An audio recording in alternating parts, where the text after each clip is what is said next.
عوامی امنگوں کا تحفظ یا مسلط شدہ عناصر کی سرپرستی۔ وزیر اعلیٰ سہیل آفریدی تاریخ کے دھارے پر کھڑا۔ ایک فیصلہ۔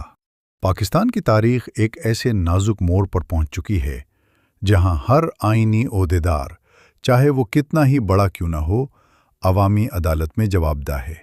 موجودہ سیاسی اور سماجی منظرنامے میں جہاں پوری قوم غیر قانونی نظام اور آئین شکن اقدامات کا شکار ہے، خیبر پختونخوا کے وزیر اعلیٰ محترم سہیل آفریدی ایک تاریخی امتحان سے دوچار ہیں۔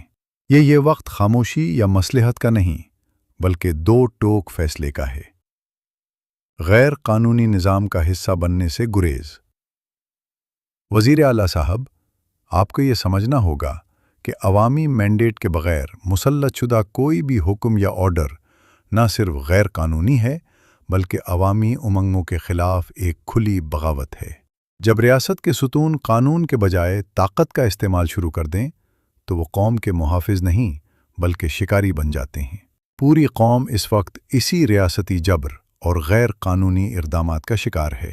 آپ کے پاس اختیار ہے کہ آپ اس ظلم کا حصہ بننے سے انکار کر دیں اور اس غیر قانونی نظام کے سامنے سینہ سپر ہو جائیں۔ انتخاب کا وقت، قانون یا جبر؟ آپ کے سامنے دو واضح راستے ہیں۔ پہلا راستہ قانون، آئین اور انصاف پسند قوم کا ساتھ دینے کا ہے۔ یہ وہ راستہ ہے جو پاکستان کی بقا، استحکام اور عوامی فلاح کا ضامن ہے۔ اس راستے پر چل کر آپ نہ صرف اپنی آئینی ذمہ داری پوری کریں گے بلکہ تاریخ میں ایک بہادر اور بااصول رہنما کے طور پر یاد رکھے جائیں گے۔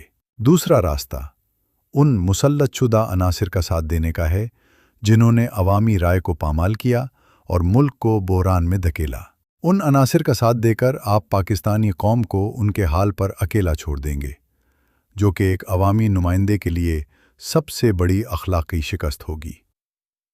عوامی رد عمل اور انقلابی جہاد۔ قوم کو اب مزید بے وقوف نہیں بنایا جا سکتا۔ اگر حکمران عوامی جذبات اور قانونی بالادستی کو نظر انداز کرتے رہے تو قوم کے پاس ایک ہی راستہ بچے گا: انقلابی جہاد۔ یہ جہاد کسی فرد کے خلاف نہیں بلکہ اس ظالمانہ اور غیر قانونی نظام کے خلاف ہوگا جس نے غریب کا جینا دوبھر کر دیا ہے۔ عوام خود فیصلہ اور مقابلہ کرنے کی مکمل صلاحیت رکھتی ہے۔ جب ریاست انصاف فراہم کرنے میں ناکام ہو جائے تو عوام اپنی بقا کی جنگ خود لڑنے پر مجبور ہو جاتی ہے۔ وزیر اعلیٰ سہیل آفریدی، یہ آپ کے پاس ایک موقع ہے